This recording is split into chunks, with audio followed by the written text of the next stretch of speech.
Media நேயர்களுக்கு வணக்கம்.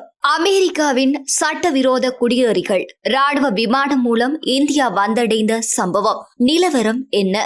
அமெரிக்காவில் சட்டவிரோதமாக குடியேறியதாக குற்றம் சாட்டப்பட்ட இந்தியாவைச் சேர்ந்த 100க்கும் மேற்பட்டோர் அந்நாட்டின் C-17 எனும் ராணுவ விமானம் மூலம் நேற்றைய தினம் மதியம் பஞ்சாப் மாநிலம் அமிர்தசரஸில் உள்ள குரு ராம்தாஸ்ஜி என்ற சர்வதேச விமான நிலையத்தை வந்தடைந்திருந்தார்கள். பிப்ரவரி மாதம் 4ஆம் தேதி செவ்வாய்க்கிழமை இரவு டெக்சாஸில் இருந்து புறப்பட்ட ராணுவ விமானம் அமிர்தசரஸ் நகருக்கு வந்தது. நாடு கடத்தப்பட்டவர்களை கையாள தேவையான செயல்முறைகள் தயாராக இருப்பதாக அதிகாரிகளும் தெரிவித்தனர்.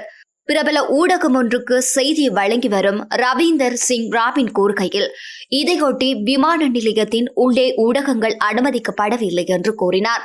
அமெரிக்காவில் இருந்து அனுப்பப்பட்டவர்களை வரவேற்க சிறப்பு கவுண்டர்களை அமைத்துள்ளதாகவும் அவர்கள் நட்பான முறையில் நடத்தப்படுவார்கள் என்றும் பஞ்சாபில் உள்ள அதிகாரிகள் கூறினார்கள். இந்த விமானத்தில் 104 இந்தியர்கள் வந்திருக்கின்றார்கள். மற்ற பயணிகளை போன்று அல்லாமல் உரிய நடைமுறைகளுக்கு உட்படுத்தப்பட்ட பின்னர் மேலும் அவர்கள் பஞ்சாப், ஹரியானா, சண்டிகர், உத்தரப்பிரதேசம் மற்றும் குஜராத் உள்ளிட்ட தங்கள் சொந்த பகுதிகளுக்கு செல்வார்கள். ஆவணங்களற்ற வெளிநாட்டினரை மொத்தமாக நாடு கடத்துவதை அதிபர் டிரம்ப் ஒரு முக்கிய கொள்கையாக வைத்திருக்கின்றார். அமெரிக்காவில் சட்டவிரோதமாக நுழைந்த 18,000 இந்தியர்களை அந்நாடு அடையாளம் கண்டிருப்பதாக சொல்லப்படுகின்றது. அமெரிக்கா நாடு கடத்துபவர்களை ஏற்றுக்கொள்வதில் எது சரியோ அதை செய்ய இந்திய பிரதமர் நரேந்திர மோடி ஒப்புக்கொண்டிருப்பதாக ராம் தெரிவித்திருக்கின்றார். அமெரிக்க அதிபராக டிரம்ப் 2வது முறை பதவியேற்றதன் பின்னர் இவ்வாறு இந்திய சட்டவிரோத குடியேறிகள் இந்தியாவுக்கு நாடு கடத்தப்படுவது இதுவே முதன்முறையாகும். தனி நபர்களை தங்களது சொந்த ஊர்களுக்கு திருப்பி அனுப்ப டிரம்ப் அமெரிக்க ராணுவ விமானங்களை அதிகமாக பயன்படுத்தி வருகின்றார். அமெரிக்காவில் உள்ள ஆவணங்களற்ற புலம்பெயர் இந்தியர்களின் எண்ணிக்கை குறித்து கருத்து வேறுபாடும் நிலவுகின்றமை குறிப்பிடத்தக்க ஒரு விடயமாகவும் இருக்கின்றது. வியூ ஆய்வு மையத்தின் புதிய தரவுகள் 2022 7,25,000 இந்தியர்கள் இருப்பதாக கணிக்கின்றது. இது அவர்களை மெக்சிகோ மற்றும் எல் சல்வடாருக்கு அடுத்த 3வது பெரிய குழுவாக்குகின்றது. இதற்கு மாறாக மைக்ரேஷன் பாலிசி இன்ஸ்டிடியூட் இந்த எண்ணிக்கையை 3,75,000 என கணக்கெடுக்கின்றது. இது குடியேறிகளின் பூர்வீக நாடுகள் வரிசையில் இந்தியாவை 5வது இடத்தில் நிறுத்துகின்றது. அனுமதியற்ற குடியேறிகள் அமெரிக்காவின் மக்கள் தொகையில் 3% வெளிநாட்டில் பிறந்தவர்களின் எண்ணிக்கையில் 22% இருக்கின்றனர்.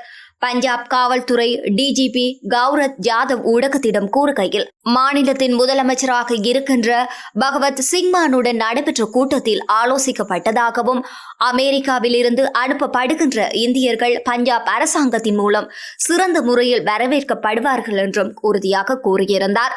பிரபல ஊடகம் ஒன்றிற்கு செய்திகளை வழங்கி வருகின்ற செய்தியாளர் ரவீந்தர் சிங் ராபின், இந்தியா வருபவர்களுள் சிலர் தங்களுடைய கிராமங்களுக்கு காவல்துறை வாகனங்களில் அழைத்து செல்லப்படுவர் என்றும் மற்ற மாநிலங்களைச் சேர்ந்தவர்கள் விமானம் மூலம் அனுப்பி வைக்கப்படுவர் என்றும் கூறியிருக்கின்றார்.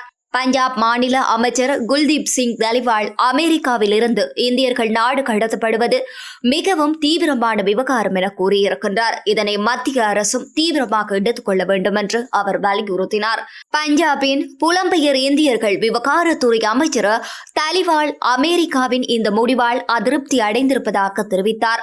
மேலும் இந்தியர்கள் பலரும் பணி அனுமதி பெற்றே அமெரிக்கா சென்றதாகவும் ஆனால் பின்னர் அது காலாவதியாகிவிட்டதாகவும் அதனால் அவர்கள் சட்டவிரோத குடியேறிகள் என்ற பிரிவின் கீழ் வந்ததாகவும் கூறினார். இந்தியாவிற்கு திருப்பி அனுப்பப்படும் இந்தியர்கள் அமெரிக்காவின் பொருளாதார வளர்ச்சிக்கு பங்காற்றியுள்ளதாகவும் அவர்களை திருப்பி அனுப்புவதற்கு பதிலாக அவர்களுக்கு நிரந்தர குடியுரிமை வழங்க வேண்டும் என்றும் அவர் கருத்து தெரிவித்தார். வெளிநாடுகளுக்கு சட்டவிரோதமாக செல்ல வேண்டாம் என்று பஞ்சாப் மாநில மக்களை தலிவால் கேட்டுக்கொண்டார். பஞ்சாப் டிஜிபி கௌரவ் ஜாதவ் கூறுகையில், இது தொடர்பாக நாங்கள் மத்திய அரசுடன் தொடர்பில் இருக்கின்றோம். இது குறித்த மேலதிக தகவல்கள் வந்தவுடன் அவற்றை பகிர்வோம் என்கின்றார். இந்தியா வருபவர்களின் அடையாளம் குறித்த எந்த விவகாரங்களும் தெரியவில்லை. மத்திய அரசின் முகமைகளுடன் நாங்கள் தொடர்பில் இருக்கின்றோம். மேலும் அவர் கூறுகையில், உறுதி செய்யப்படாத பல தகவல்கள் காணப்படுவதாகவும் பெருமளவிலான மக்கள் அங்கு வருவதாகவும் கூறுகின்றார். அமெரிக்காவில் சட்டவிரோதமாக குடியேறியவர்களை அவர்களின் நாடுகளுக்கு திருப்பி அனுப்ப ராணுவம் பயன்படுத்தப்படுவது மிக மிக அரிதானதாக இருக்கின்றது. ஆனால் டிரம்பின் 2வது ஆட்சியில் சட்டவிரோத குடியேறிகளை திருப்பி அனுப்ப ராணுவம் பயன்படுத்தப்பட்டிருக்கின்றது. முன்னதாக சட்டவிரோதமாக குடியேறியவர்களுக்கு அமெரிக்கா மெக்சிகோ எல்லையில் ராணுவ அலுவலகத்தில் தங்குவதற்கான ஏற்பாடுகளும் செய்யப்பட்டிருந்தன. அதே நேரம் பல்வேறு நாடுகளைச் சேர்ந்த குடியேறிகளை திருப்பி அனுப்புவதற்கு ராணுவம் பயன்படுத்தப்பட்டிருக்கின்றது. பொதுவாக அமெரிக்கா குடிவரவுத்துறைதான் சட்டவிரோத குடியேறிகளை அவர்களின் நாடுகளுக்கு திருப்பி அனுப்பும். ஆனால் ராணுவம் மூலம் இந்த பணியை மேற்கொள்வது செலவு மிகுந்தது என நிரூபிக்கப்பட்டுள்ளது.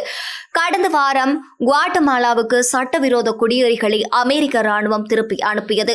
இதனால் ஒரு நபருக்கு இந்திய மதிப்பில் சுமார் 4 லட்சம் வரையும் செலவாக்கி இருக்கின்றமை குறிப்பிடத்தக்கதாக இருக்கின்றது.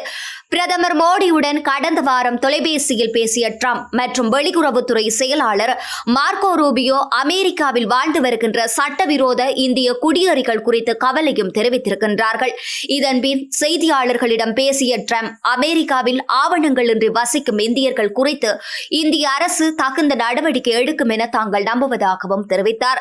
பிப்ரவரி மாதம் மோடி அமெரிக்காவுக்கு செல்வார் என்றும் ட்ரம்ப் கூறியிருந்தார். அமெரிக்க வெளியுறவுத்துறை செயலாளரும் இந்த விவகாரம் குறித்து அமெரிக்காவுக்கு பயணம் மேற்கொண்டிருந்த வெளியுறவுத்துறை அமைச்சர் ஜெய்சங்கரிடம் எழுப்பினார். அதன்பின் செய்தியாளர்களிடம் பேசிய ஜெய்சங்கர் சட்டவிரோதமாக புலம்பெயர்வதை இந்தியா எப்போதும் ஆதரிக்காது என்றும் இத்தகைய குடியேற்றம் பலவித சட்டவிரோத நடவடிக்கைகளுக்கு வழிவகுக்கும் என்றும் இது இந்தியாவின் புகழுக்கு நல்லதல்ல என்றும் அமெரிக்காவின் சட்டவிரோதமாக இந்தியர்கள் குடியேறியிருப்பது கண்டுபிடிக்கப்பட்டால் அவர்களை இந்தியாவுக்கு சட்டபூர்வமாக அழைத்து வருவதற்கு நடவடிக்கை எடுக்க தயாராக இருப்பதாகவும் அவர் தெரிவித்தார். ட்ரம்பின் தேர்தல் பிரச்சாரத்தில் முக்கிய அம்சமாக குடியேற்ற விவகாரம் இருந்து வருகின்றது. குடியேற்ற விதிகளை கடுமையாக்குவோம், மெக்சிகோவிலேயே இருங்கள் என்ற தனது முந்தைய ஆட்சியில் அமல்படுத்திய கொள்கைகளை நடைமுறைப்படுத்துவோம், எல்லையில் பாதுகாப்பும் கண்காணிப்பும் தீவிரப்படுத்தப்படும் என்பன ட்ரம்பின் தேர்தல் வாக்குறுதிகளாக காணப்படுகின்றன. ட்ரம்ப் அதிபரான முதல் நாளில் கையெழுத்திட்ட உத்தரவுகளில் குடியேற்றம் சம்பந்தப்பட்ட உத்தரவுகள் முக்கியமானவை. அமெரிக்க வரலாற்றில் நாட்டை விட்டு பெருமளவு நிகழ்த்தப்படுகின்ற வெளியேற்ற திட்டத்தை அதிபராக தனது முதல் நாளிலேயே தொடங்கப் போவதாக ட்ரம்ப் தெரிவித்திருந்தார். நாட்டின் தெற்கு எல்லை பகுதியில் அவசர நிலையை பிரகடனப்படுத்தும் உத்தரவில் ட்ரம்ப் கையெழுத்திட்டிருந்தார். சட்டவிரோதமாக குடியேறியவர்களுக்கு அமெரிக்காவில் பிறக்கும் குழந்தைகளுக்கு இயல்பாக அமெரிக்க குடியுரிமை வழங்கப்படுவதற்கு எதிராகவும் அவர் உத்தரவு பிறப்பித்தார். அமெரிக்க அகதிகள் மறு குடியமர்த்தல் திட்டத்தை 4 மாதங்களுக்கு நிறுத்தி வைக்கும் உத்தரவிலும் ட்ரம்ப் கையெழுத்திட்டார். எல்லையை மூடும்படி ராணுவத்துக்கு உத்தரவிட்ட ட்ரம்ப் சட்டவிரோத போதைப்பொருள் மனித கடத்தல், எல்லையை கடக்கும் குற்றங்கள் உள்ளிட்டவற்றை அதற்கு காரணமாக கூறினார். போதைப்பொருள் கடத்தல் கும்பல்கள் மற்றும் சர்வதேச சட்டவிரோத கும்பல்கள் அந்நிய பயங்கரவாத அமைப்புகளாக அறிவிக்கும் உத்தரவிலும் அவர் கையெழுத்திட்டிருந்தார். மெக்சிகோவிலேயே இருங்கள் என்ற தனது கொள்கையை முதல் நாளிலேயே ஒரு செயல் உத்தரவு மூலம் ட்ரம்ப் அமுல்படுத்தினார். அவரது முதல் ஆட்சி காலத்தின் நடவடிக்கைகளில் ஒன்றான இதன் மூலம் எல்லைக்கு வெளியே தஞ்சம் கேட்க தங்களது முறைக்காக காத்திருந்த சுமார் 70,000 மெக்சிகோவை சேராதவர்கள் திருப்பியும் அனுப்பப்பட்டிருந்தார்கள். கடந்த வாரத்தை பொறுத்தவரையில் அமெரிக்காவில் சட்டவிரோதமாக குடியேறியிருக்கும் கொலம்பியா நாட்டவர்களை அமெரிக்கா திருப்பி அனுப்பியது. வரி விதிப்பு குறித்த எச்சரிக்கையை அமெரிக்கா விடுத்திருந்த நிலையில் 2 நாடுகளுக்கும் இடையில் ஏற்பட்ட பேச்சுவார்த்தையில் ராணுவ விமானங்கள் மூலம் குடியேறிகளை ஏற்றுக்கொள்ள கொலம்பியா ஒப்புக்கொண்டது. அதற்கு அடுத்த முறை கொலம்பியா தனது விமானப்படையின் விமானங்களை அனுப்பி தங்கள் நாட்டவரை திருப்பி அழைத்து வந்தது. இதுபோன்ற செய்திகளை உடனுக்குடன் பெற்றுக்கொள்ள தொடர்ந்தும் அகிலம் மீடியாவுடன் இணைந்திருங்கள். நன்றி, வணக்கம்.